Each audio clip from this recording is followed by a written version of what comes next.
to give you a little understanding of the landscape and where we are now, we did not get any of our funding cut in the recent cut that was 2 weeks ago at this point, where a lot of organizations across the country got notices of their funding no longer being able to run their programming. We were very fortunate, the VISTA program here, to not receive any of those termination notices or anything like that.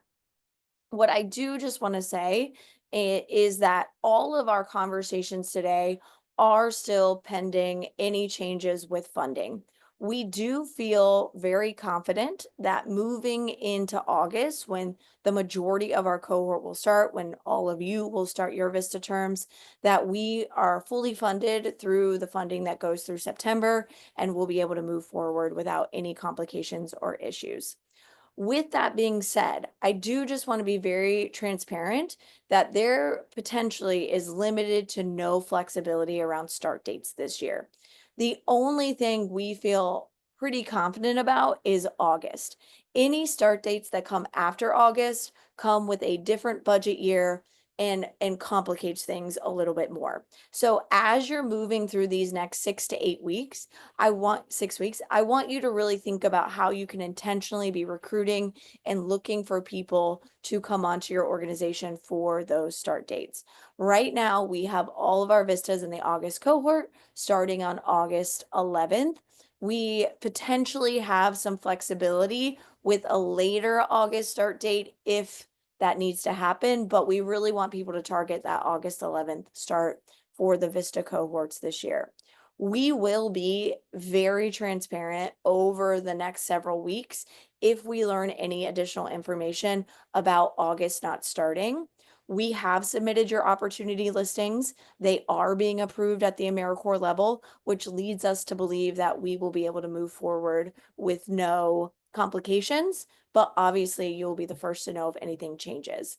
As you're talking to potential candidates, you can be transparent with them that if they've been following AmeriCorps news, they know there's been a lot of potential friction and ups and downs in that over the last several months, but you do feel confident and we feel confident about the ability to move forward.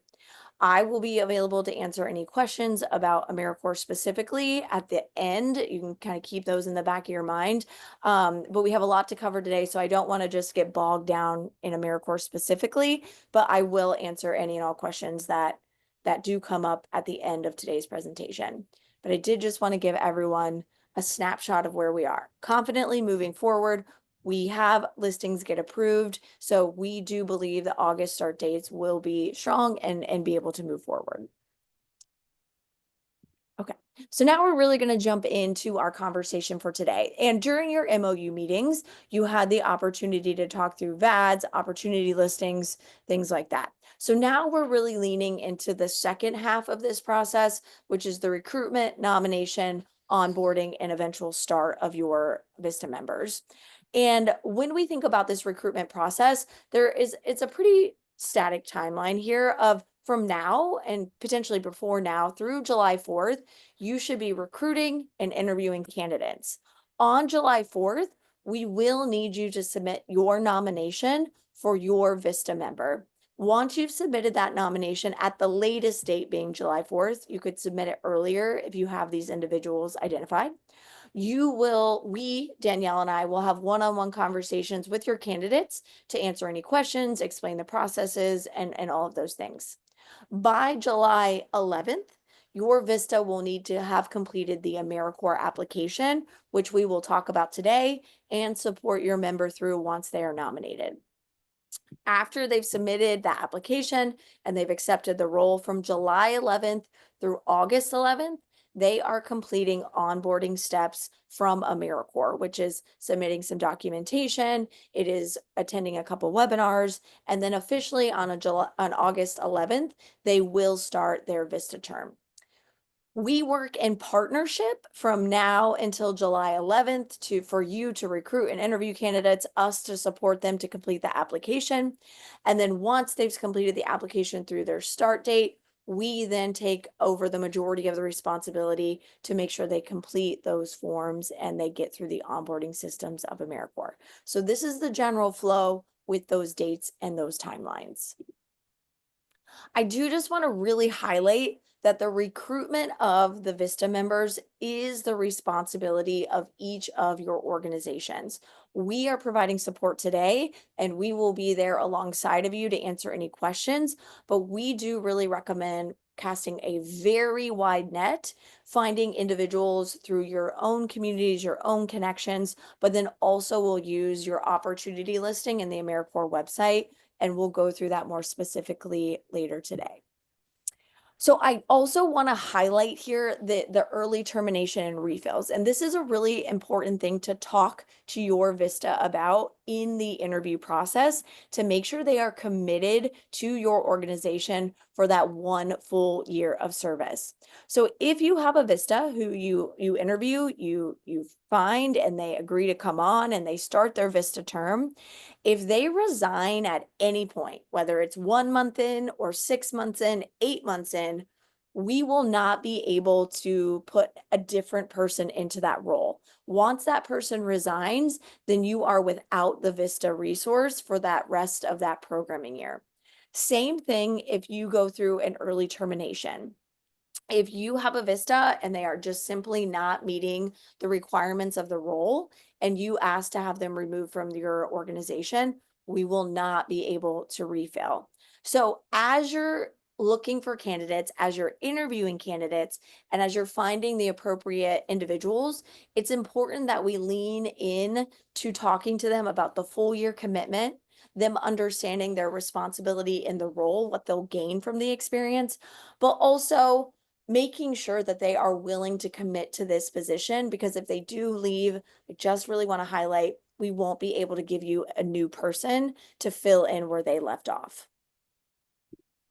So this really leans us into this idea of eligibility to be a candidate as a VISTA member, their suitability as a candidate, and then you understanding the benefits so that you can find the individual who is eligible but is also suitable and is willing to move forward with the position. And so the eligibility requirements, these are mandatory things that your VISTA must be able to do in order to fulfill the requirements of the role. They do have to be 18 years of older on or prior to the start date. So if they turn 18th on August 12th, then they are not eligible to be a VISTA member for the August 11th start date. They do have to be a citizen or a permanent resident. They have to have access to their social security card, their birth certificate, and any legal resident documentation that they may need to have. There may be times as AmeriCorps is certifying their citizenship that they have to submit these documents. So if they don't have access to these things, that will slow down or make them ineligible to move forward. So as you're talking through them, as you identify your candidate, I would just do you have access to these documents? If not, please start the process of getting access to them. They also have to be able to pass a federal background check as well as a sex offender check. So just making sure these candidates can pass that. They also have to be able to maintain a full-time schedule at your organization, which is 35 to 40 hours a week.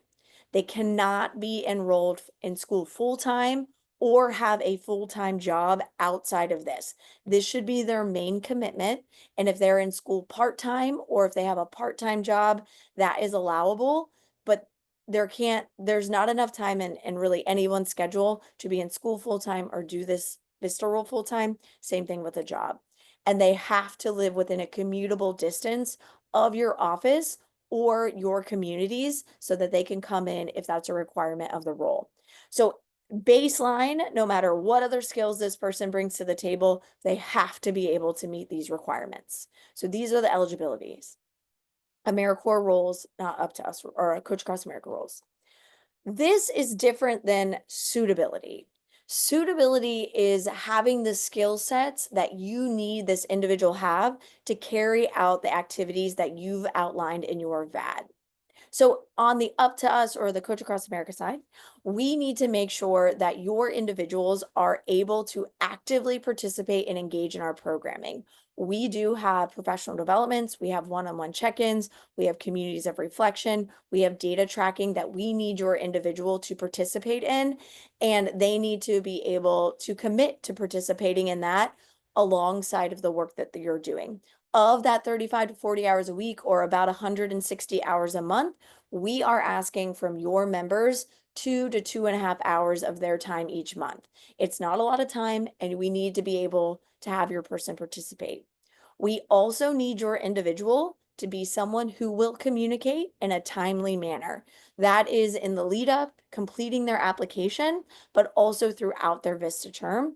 They have a work email address and they're communicating back and forth with us. We also, along with that eligibility and suitability, need them to really sign on in that commitment to a full year of service.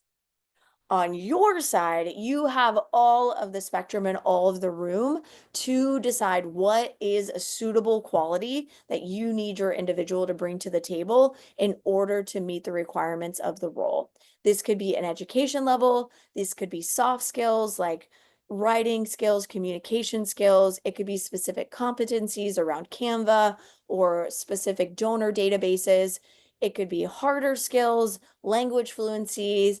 It's a really important thing for you to review that VAD and think about, what do I need this person to have in order to meet the requirements of this role, so that when you are interviewing candidates, you know they are eligible because they meet the requirements of the previous slide, but you know that they're going to be able to do the things that you have set out in front of them.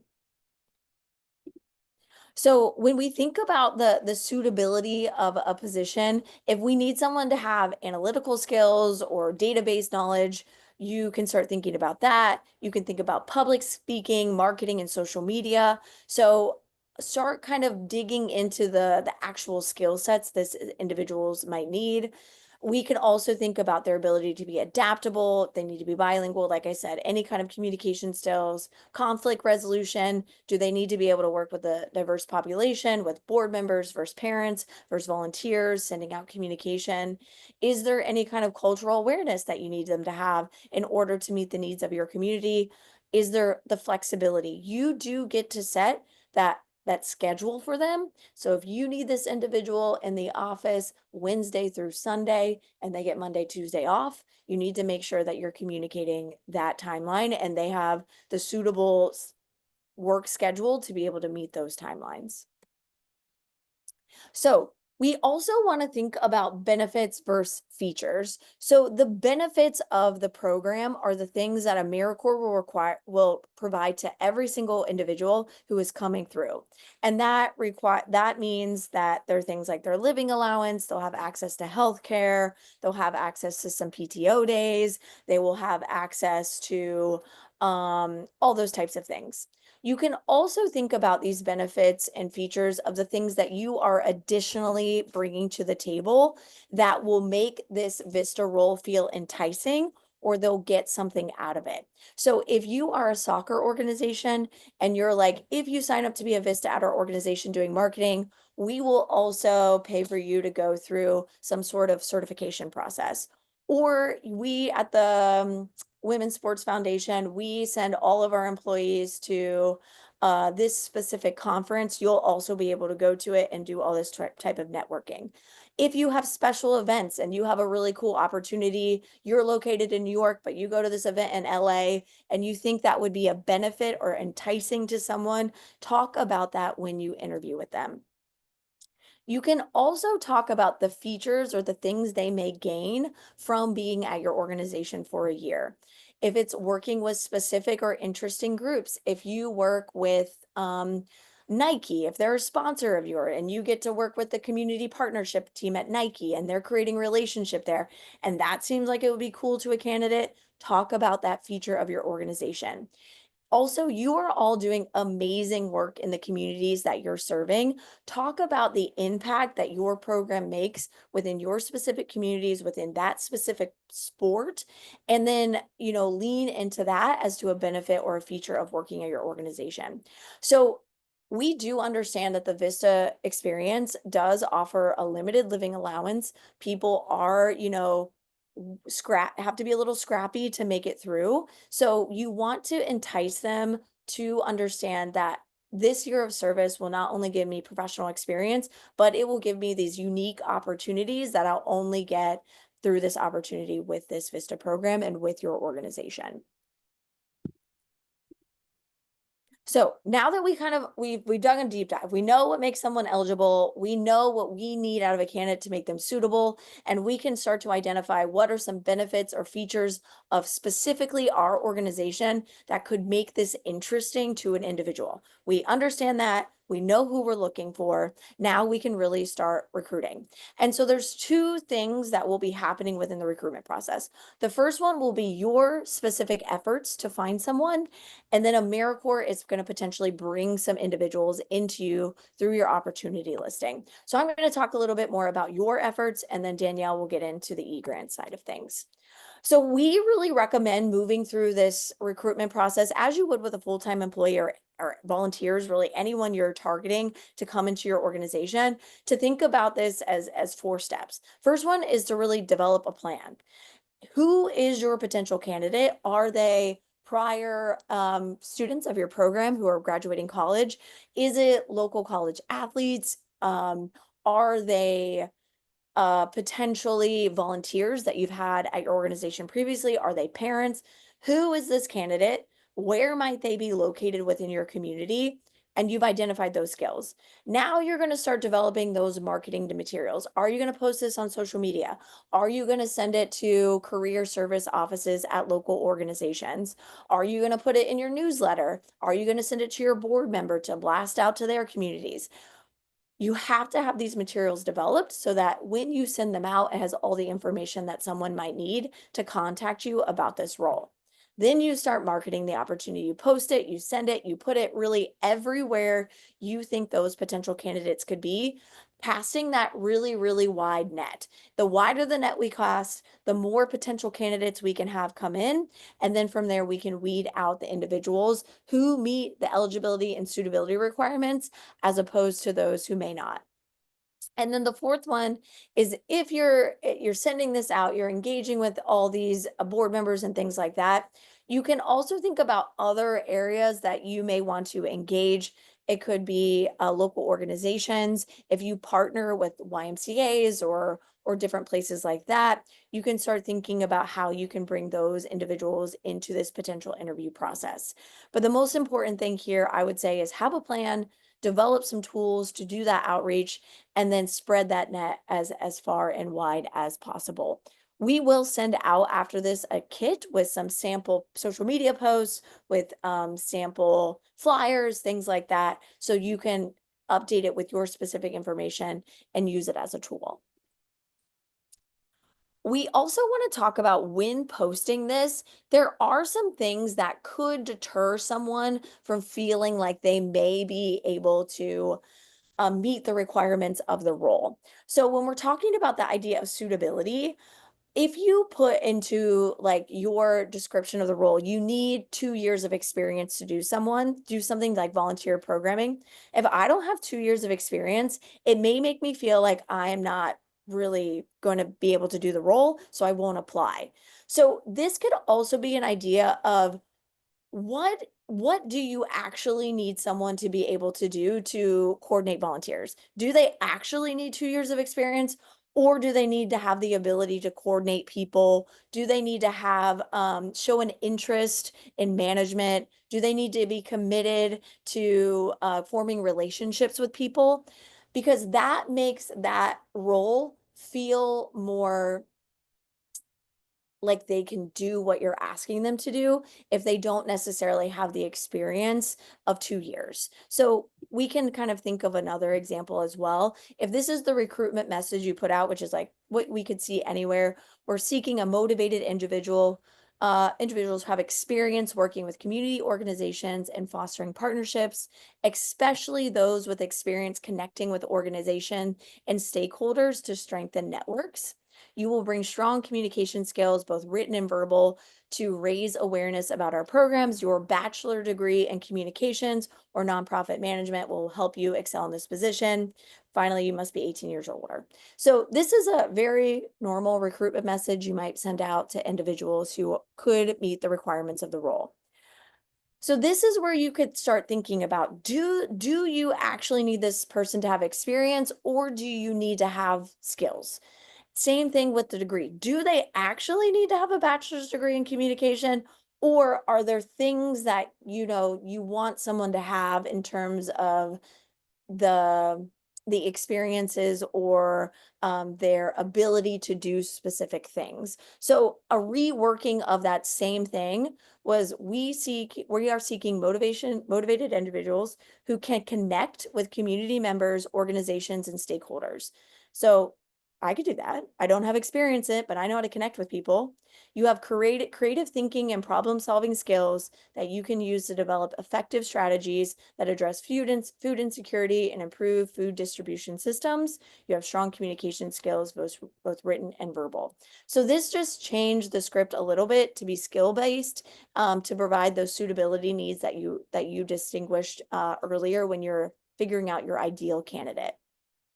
So I just recommend leaning into more of that skill based as opposed to experience based in some ways, because it may make your opportunity feel more accessible to individuals who may not have all of the experience in the world.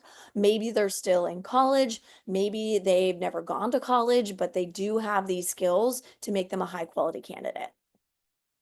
Okay, now I'm going to pivot over to Danielle, and she is going to talk more about AmeriCorps and the e-grant system.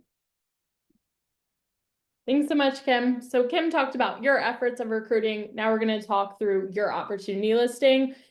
All of you should have submitted opportunity listings to Kim and I. If you haven't already, please get those into us as soon as possible so we can get them into the system.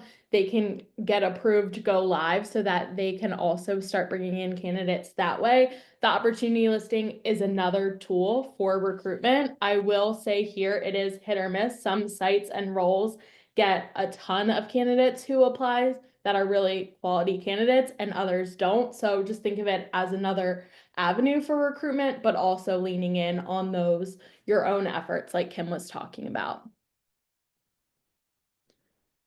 So we are in the process of uploading your opportunity listings into this AmeriCorps system. Once they are approved by AmeriCorps, they're live.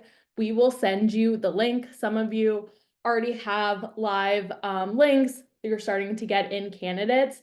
And then once you get a candidate who applies to your specific opportunity listing, you will receive an email. And then in order to really look over the application, you'll have to log into eGrants, which is the back end of the AmeriCorps system. If you were a previous partner, you should have a login already. We'll send you your username. If you are a new partner, we will create an account for you. But this is what the website looks like. You'll enter your username and password, and then you'll log in. And then once you log in, you are going to ignore everything besides Portal Home. So that is what you will click on to access the applications. And then once you're in here, the only thing on the left-hand side that you will focus on is search submitted applications. So you'll click on that. And then I think the easiest way is, like I said, every time someone applies to your specific listing, you'll get an email. It'll have their first and last name. So I think pull that email up, look over their name, and then you can just enter in their name here and search for them. So if I applied, Kim can type in my name. You do have to enter the name like exactly how it's spelled. So just want to reiterate that. And then you'll hit search.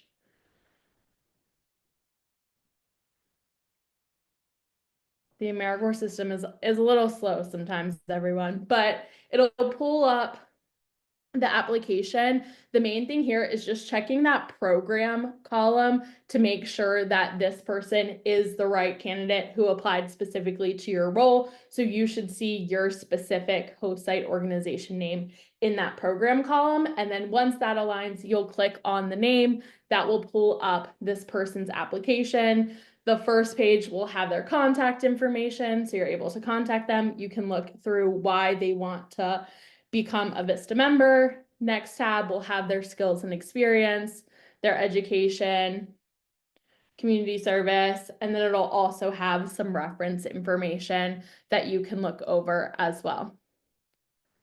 So that's how to navigate eGrants. And then, like I said, we will send you over this information, a login, so that you're able to view all of the applicants that apply to your listing.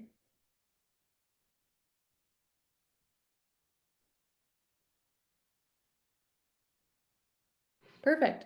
So now you have your recruitment materials, you're starting recruitment, and now we're going to jump into the next step, which is the interview. All candidates must go through an interview process. That is AmeriCorps policy, but the interview process is up to you. You can own it. It's really unique to however you want to go about it. You can interview candidates as you normally would a staff member. You can have multiple interviews. You can do it virtually, in person. It's really up to you. Biggest thing here is just making sure that you're doing at least one interview with candidates, especially with your final candidate. And then also there are 5 required interview questions that AmeriCorps does require you to ask each candidate. That includes their strengths, their weaknesses, do they have any prior service experience, what is the type of supervisor support they prefer, and then just making sure that they are able to commit a full year of service and serve full time. So you can ask any other interview questions you want to each candidate, but just making sure that you're touching on these 5, and then you're also noting the answers, because you will need those answers when you go to nominate your final candidate, which we'll talk about in the next section.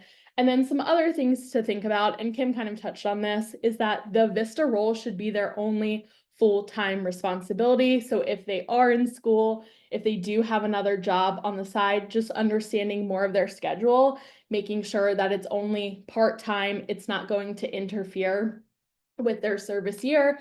And then the last thing is just being really transparent about your work from home policy. If you require candidates to come in or require your VISTA to come in a hybrid schedule or full-time, or maybe some weekends, or for some events, just being super transparent, letting them know so that they are completely able to be set up for success in the role when they do come on.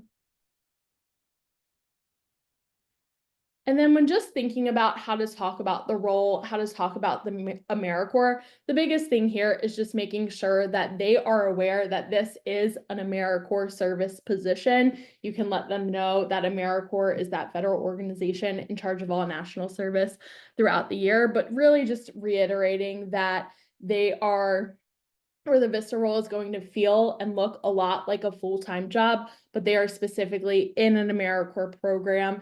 They'll have to do some programmatic requirements with that, and then all of their benefits are directly coming from AmeriCorps.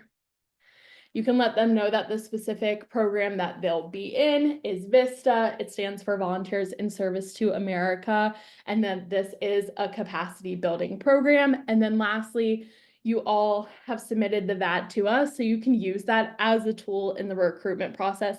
You can pull it up and like show the candidates what you want them to work on throughout the service year. And then in terms of benefits, they will receive a living allowance from AmeriCorps. They'll get this every 2 weeks via direct deposit. And then this is not a salary, but it is an amount that they get from AmeriCorps, and it's based on the poverty line of where your organization is located. In addition to that, you can let them know they'll have a choice between an education award or a cash stipend if they complete the entire year. The Ed Award is $7,395. They have 7 years to use the award. They can use it at any Title IV schools, which just means that the schools accept federal funds, or they can use it for any student loans at the federal level.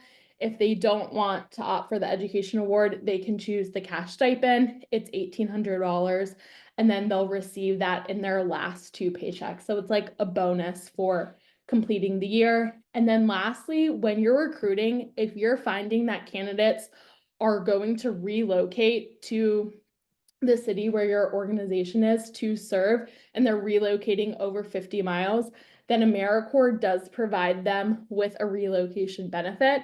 They'll get a $750 settling in allowance. This will be included in their first paycheck, and then AmeriCorps will also give them a mileage reimbursement, just depending on how many miles they traveled from their home, from their old home address to their new home address. And then some other benefits, AmeriCorps does offer healthcare. There's 2 plans. If they don't have healthcare, they can opt for this basic benefit plan. It'll give them basic health insurance throughout the course of their service year. And then if they do already have healthcare, they can opt for an additional allowance plan. And this just helps offset any costs that accrue during their service year, whether it's prescription costs, co-pays, they need new glasses, they can submit those to get reimbursed through that AmeriCorps provider. And then if they have children under 13, they may be eligible for childcare benefit. And then lastly, we will support members just applying to their local SNAP or food benefits. And then candidates do get a total of 20 leave days to use throughout their service year. They are able to have a part-time job. They're able to take classes on the side. Again, just making sure that those are in a part-time capacity. They're not having another full-time job, or they're not enrolled in school full-time. And then lastly, Vistas are able to volunteer coach at your site, but they shouldn't be on payroll coaching, and they shouldn't be coaching during normal service hours. There shouldn't be any coaching or direct service on the VAD, but this is something that they can do in a volunteer capacity outside of their normal VISTA role. And here's just a summary of some things to cover in the interview, but making sure that they are able to commit for that entire full year, that they're able to serve full time, they're aware of all the benefits available to them, and then you've let them know your work from home policy for that VISTA member. So now you've done your interview, you've identified the final person that you want to come on as a VISTA member. And this is where we're going to talk through how you nominate that person. So once you've selected this person, you're like, Kim, I want you to become a VISTA for this role. You're going to first offer Kim verbally the role. If Kim accepts and wants to move forward, that's when then you will then submit a nomination form to Kim and I. It's a Google form. We'll send you over the link. But this just lets us know who is coming on to the role. So you'll put in some information about them and you as well. And then all of those required interview questions that you asked during the interview process, you'll put in those answers in the nomination form as well. So there's their weaknesses, their strengths, what kind of supervision they'll need. You'll put all of that into this form. And then you'll also, there's some questions around just generally eligibility questions. So you'll submit this form to us. It's super important and crucial that you submit that form so that we then can know who is coming on as your VISTA, and we can work with them to support them through the rest of the process. You only need to submit a form for the final candidate that is coming on for your role. If you interviewed 10 other people, you don't need to submit a nomination form for them, but only for Kim or the person that will be coming on into the VISTA position. And then, like Kim said, the deadline to have your VISTA nominated, identified, and then submitting that form to us is on July 4th. And then from there, we will make sure that your final candidate has applied to your opportunity listing.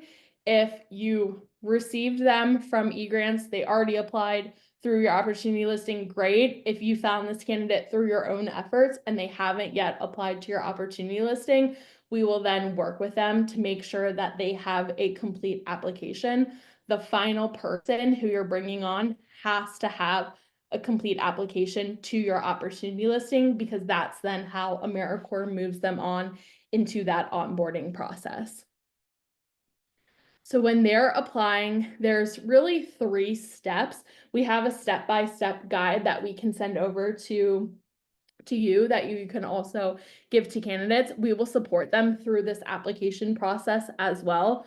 The first step is creating a profile. So that's, they'll go to the My AmeriCorps portal. They'll basically just sign up for the portal. So they're just creating a profile with their basic login information. From there, once they're able to sign in into that My AmeriCorps portal, they will then have to create an application. The application has about 8 steps, like you saw in when Kim showed up, or when Kim pulled up eGrants, but they'll enter their like motivational statement, why they want to serve, their skills, their education. The most important thing, or like the factor that takes the longest in the application, are the references portion. Candidates do need to have 2 complete references in order to move forward. They can't use family members, they can't use friends, but they can use other people who have worked with them, supervisors, coaches, teachers, co-workers. Biggest thing here is no family members or friends. And then once they have a complete application, the last step is then to link that application to your specific opportunity listing. And like I said, we will support them through that entire process, make sure their app is complete, and make sure they have linked it and applied to your opportunity listing by the deadline. And then once they have submitted an application, we will then go into eGrants and we will nominate your person officially in the system. And that last and final step is for them to log back into the AmeriCorps system and they'll officially accept the role. And that is the last step that they need to do in this application process in order to be able to then move into the onboarding process. So the deadline for them to have a complete application and to officially accept the position for the role is July 11th. This is a hard deadline by AmeriCorps, so we must have, this candidate must have a complete application. They have to officially accept in order to be able to start on August 11th. So there's about a week time from when you nominate the person and from them to complete that application. And during that week span, Kim and I will support them to ensure that they do have that complete application. Awesome. And then this is just an overview of the entire process. So we will send out the slides, the recording. Like Kim said, we will also send out a recruitment guide with some tips and tricks around recruitment. You can start recruitment now.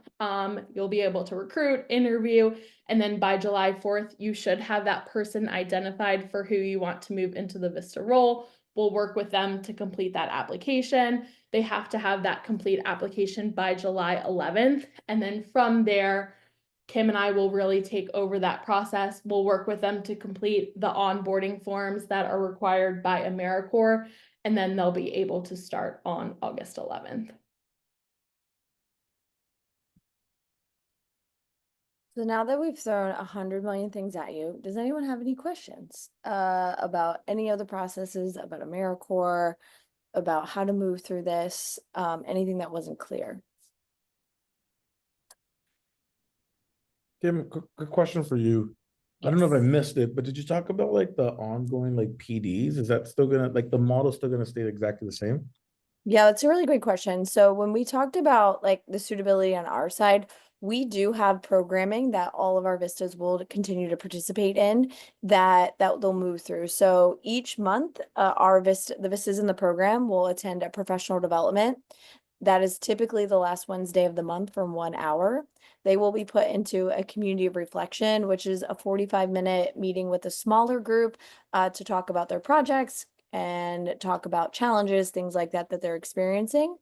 Each VISTA will also have a data tracking tool that they'll complete each month that we use to report on our grant.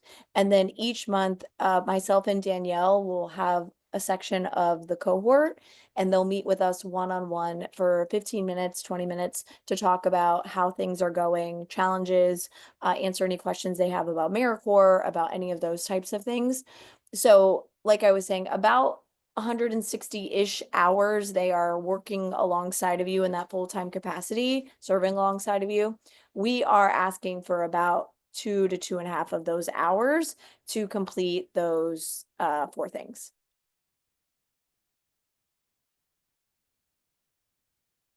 Does anyone else have any questions? I just had a quick question on the interview Yeah. requirement. So I just wanted to make sure. So are we required to interview anyone who submits an application, or it's more we've identified a group of candidates among all the applications, and just before we were to nominate someone, we would need to make sure they had undergone an interview? It is the second one. Yeah, you do Okay. not need to interview Thank every you. single person who I potentially figured it was- applies. Yeah, once you've narrowed down those individuals who you do want to potentially see if they want to come on in the role, then you interview those individuals. Some organizations already have someone in mind. They're like, you know, Luis is a volunteer. He has already expressed interest. We want to bring him on. We do still need you to talk to him about the role and then, get the general answers of those 5 questions, even if you're like, we know it's going to be Luis, because we want to make sure that as we nominate them, we need the answers to those questions to be able to nominate them in the back end of the system. Thank you so much. And the only other question I had, because I noticed we're starting to get some applications, get those emails that indicate we have an application, and it says to get back to the person within 10 days. So I just wanted to ask if there's like a protocol for acknowledging every application that's submitted, or any recommendations, I guess, around that part of it. Yeah, I mean, you can, if you want, you can just send a general email saying like, hey, we received your application. We'll follow up if you meet the requirements of the role. We haven't required that in the past, but if you would like to do that, you can. Once you have identified a member, we will close the listing, which I do believe triggers some sort of communication to them in some capacity. Okay, thank you so much. Mhm.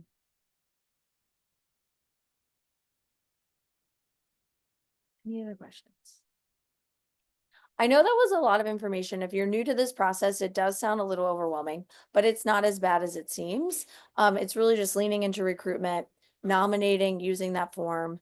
We'll support your applicant through the application process, and then they get onboarded by AmeriCorps. But we'll send over all the documents. Also, for those of you whose listings are approved, we started entering them last week and at the beginning of this week, and they're getting approved pretty quickly. So once that active listing is live, we will send you, if you already have an account, we'll send you a reminder of what your username is. If you do not have an account, we'll send over that username and password information. And then we will also send the link to your specific listing. So if you do get a candidate from outside of the AmeriCorps portal, you can just tell them like, hey, you can start this application process while we're moving through things.